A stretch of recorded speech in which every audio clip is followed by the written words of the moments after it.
bem-vindos ao minicurso Alquimia dos Pigmentos Naturais. Meu nome é Miriam Chiara, sou artista visual e educadora da Casa Fit de Cultura. Antes de começar, vou fazer minha audiodescrição. Eu sou uma mulher branca, tenho olhos e cabelos castanhos, meus cabelos estão amarrados, tenho uma franja, uso um óculos de grau, estou vestindo uma blusa azul marinho, estou na minha casa, no meu escritório, e o fundo atrás de mim está desfocado. Me acompanha nesse vídeo o intérprete de Libras, Luiz Alberto. Ele é um homem branco, jovem, de cabelos curtos, está usando uma blusa preta e atrás dele está uma parede branca. Nesse primeiro episódio, vou mostrar um panorama histórico das tintas naturais, das tintas e algumas referências.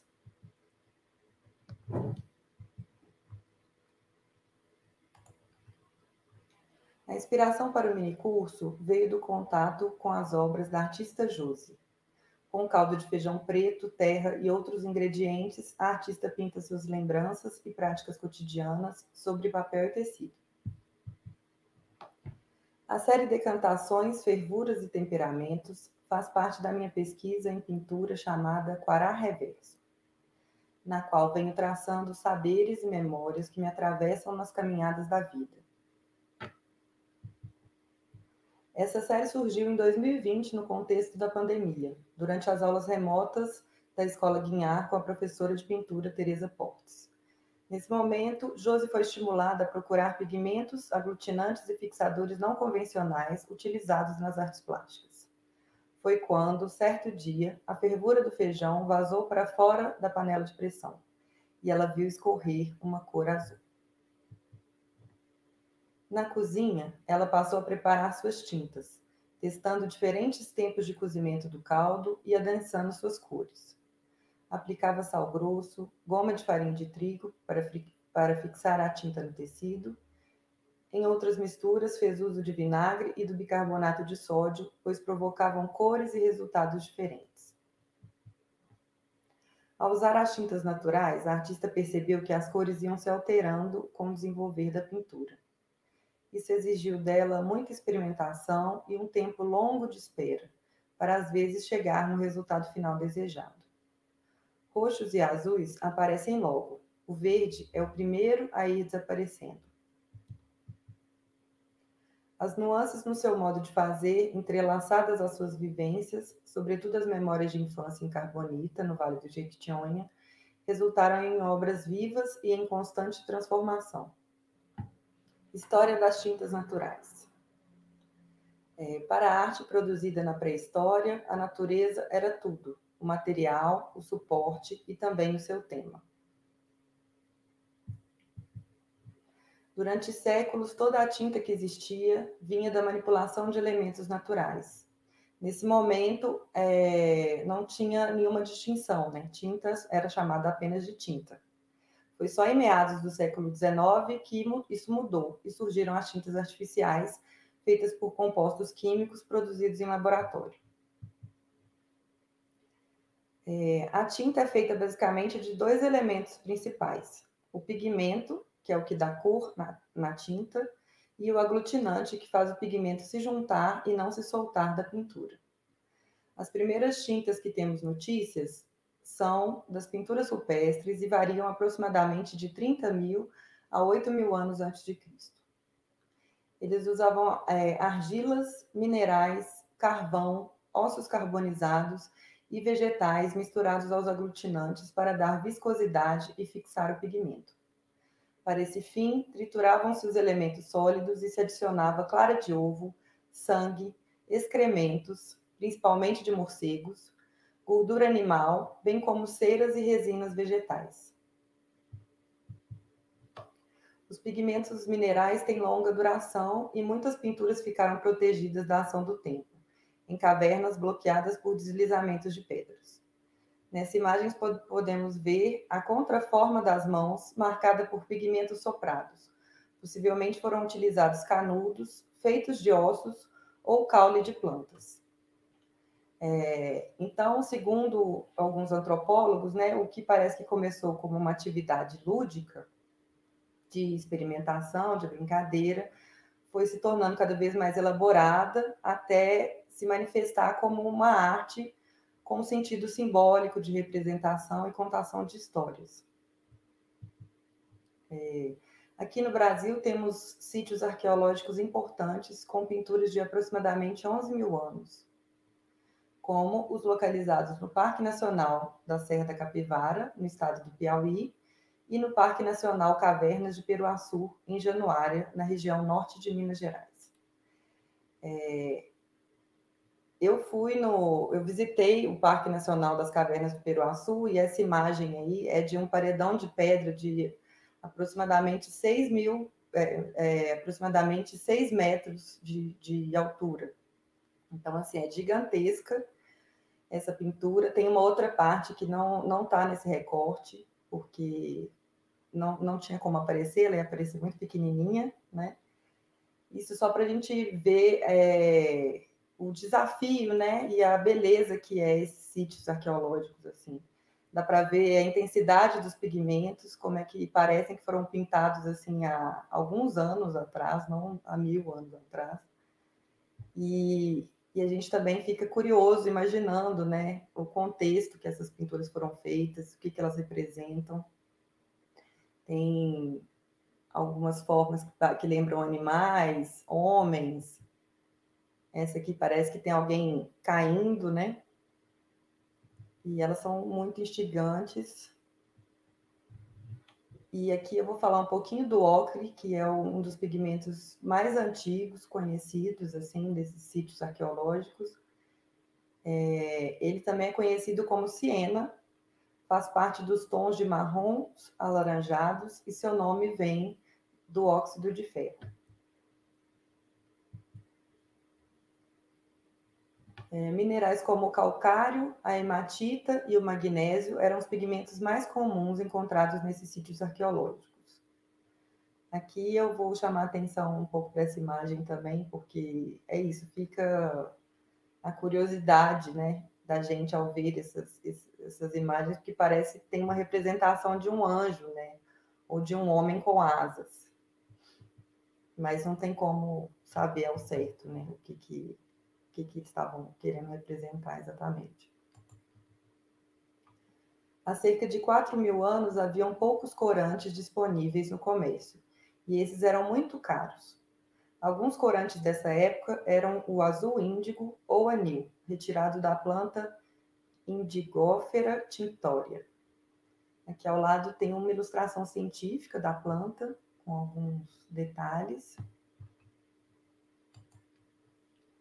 Essa imagem é uma imagem da preparação dessa tinta, né? Que ela fica por dias nesses tonéis de barro, né?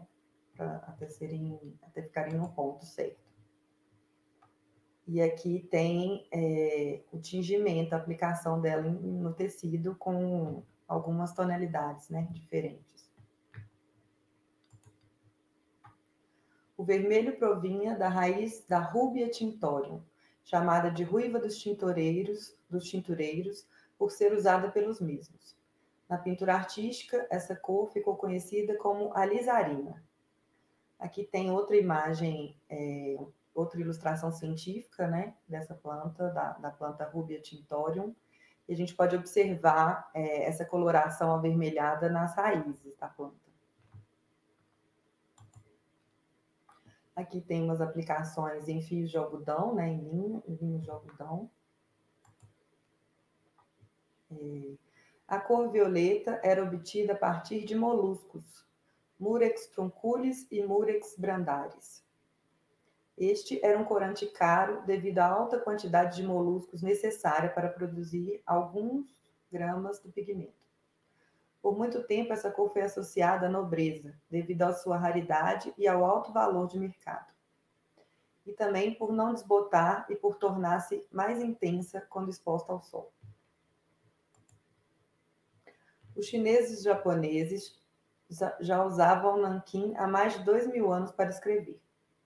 Na Índia, o açafrão da terra, ou cúrcuma longa, era amplamente utilizado para produzir a cor amarela dos mantos dos monges budistas.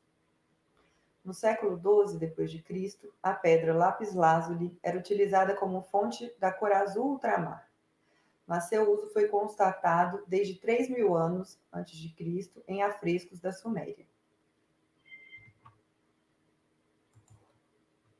No final do século XV, exploradores europeus chegaram à América e à Índia, de onde levaram novos pigmentos. Os incas, maias e astecas extraíam o carmim de um pequeno inseto chamado cochonilha. A cochonilha aparecia em algumas plantas cactáceas, né? E como defesa contra os predadores, a cochonilha produz o ácido carmínico, que extraído do seu corpo é utilizado para fazer corante alimentício, conhecido como carmesim cochonilha. Pau-Brasília equinata. Depois, com a colonização do Brasil, houve a exploração de nossas riquezas naturais. O pau-brasil, fonte da cor vermelha, passou a ser utilizado na Europa como uma grande novidade, embora aqui fosse muito conhecido pelos povos indígenas.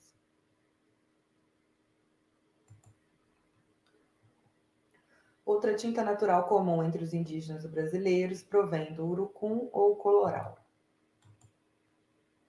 Usada em vários rituais como funeral, nascimento, para embelezar os corpos no dia a dia, e em eventos como a pesca ou a guerra. O urucum, aqui tem uma imagem, né, do fruto na árvore, no urucuzeiro, e os corpos pintados de vermelho, né, em alguns contextos, simbolizam a cor do sangue indígena. Os saberes ancestrais dos povos indígenas relativo ao uso das tintas naturais ainda é pouco difundido. O pesquisador e artista John Bermond, criador do Arte da Terra, teve seu primeiro contato com as tintas naturais em oficinas e vivências com os índios Chavantes do Mato Grosso. Ele tem esse nome, né, que parece estrangeiro, mas ele é um artista brasileiro, natural do Espírito Santo. Em entrevista com a professora Cláudia, da etnia Baré, ela nos contou sobre o cuidadoso preparo das tintas de urucum para não destruir as sementes e também sobre a tinta de genipapo. Nessa imagem aqui dá para observar, né, em detalhe o fruto sendo aberto, a pessoa está tirando com delicadeza as sementes e está extraindo essa cor vermelha, né, do coloral. Parece que está em cima de uma folha de bananeira, alguma coisa nesse sentido. O que a Cláudia conta nesse vídeo, que eu vou deixar aqui na bibliografia para depois vocês assistirem, é que é isso, né? Ter todo esse respeito com a natureza e na coleta desses elementos naturais para a produção das tintas. Então, ela faz isso com cuidado, porque depois ela pode usar as sementes e plantar novos pés, né, de urucuzeiro. Aqui tem uma curiosidade sobre o urucum, que é o nome, né, do peixe amazônico pirarucu.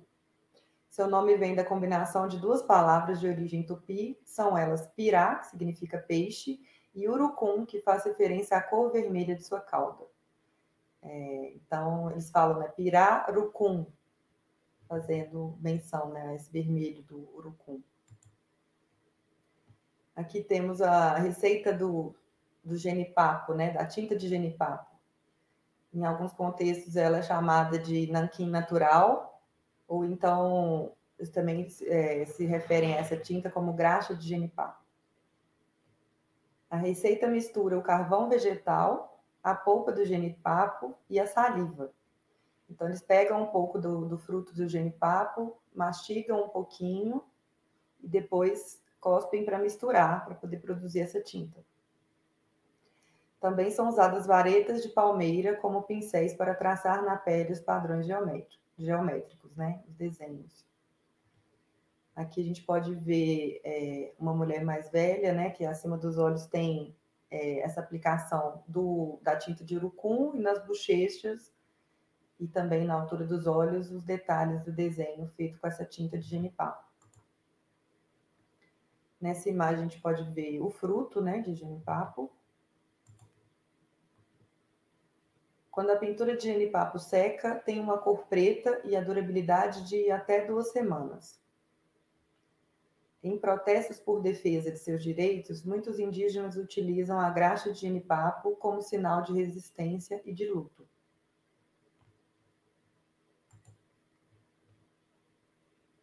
No século XVII, a pintura a óleo ganha popularidade e as tintas são produzidas manualmente. Nos ateliês de grandes artistas, sempre havia um auxiliar encarregado de moer e preparar as tintas. Aqui eu vou citar também o filme Moça com Brinco de Pérola, que conta um pouco da história do pintor holandês Vermeer, né? Que tem em uma das cenas o detalhe da preparação dessas tintas a óleo, né? Ele preparando no seu ateliê a tinta. Com o passar do tempo, a composição das tintas ficou mais complexa e perigosa, com resinas, pigmentos, diluentes, solventes e aditivos. Elementos como o chumbo e o mercúrio, apesar de tóxicos, estavam presentes. No entanto, não era comum o uso de equipamentos de proteção ao manusear as tintas, o que gerava riscos à saúde física e mental.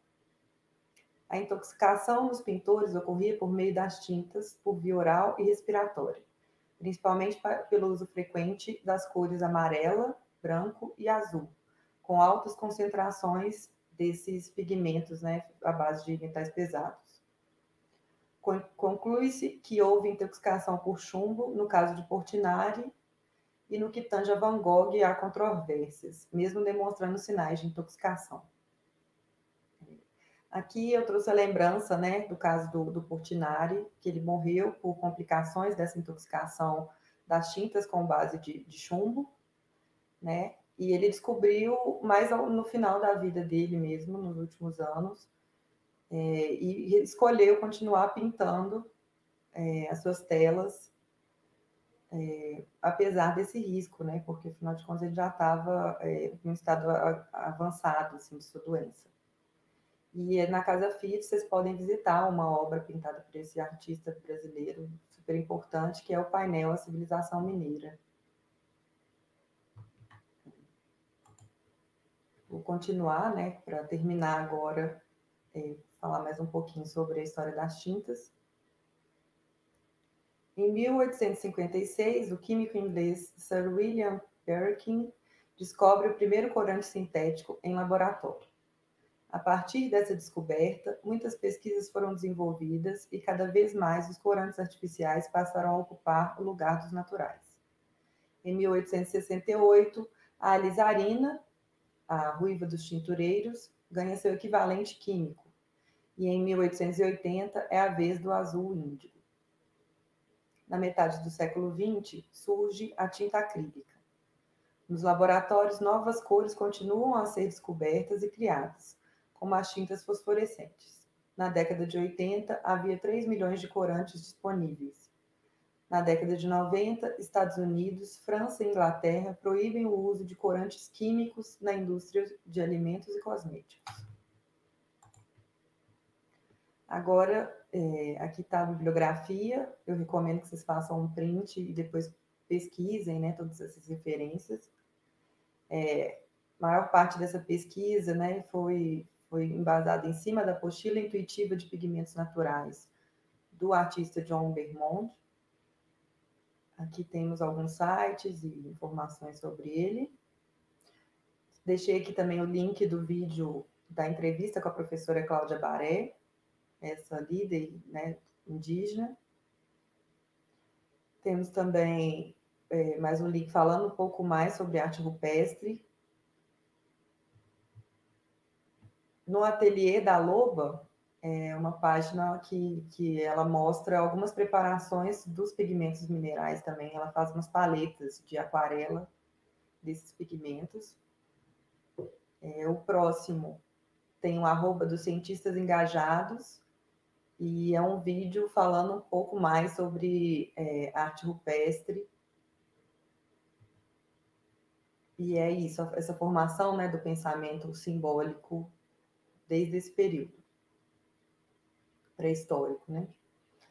E o último é o artigo Química e Arte, uma simbiose de matar, do Instituto Federal de Educação, Ciência e Tecnologia de São Paulo, do campus Catanduva, que foi publicado nessa revista Conjecturas, e aqui tem um link para vocês acessarem também, que fala um pouco mais sobre essa questão desses pigmentos como chumbo e mercúrio. É isso e até a próxima.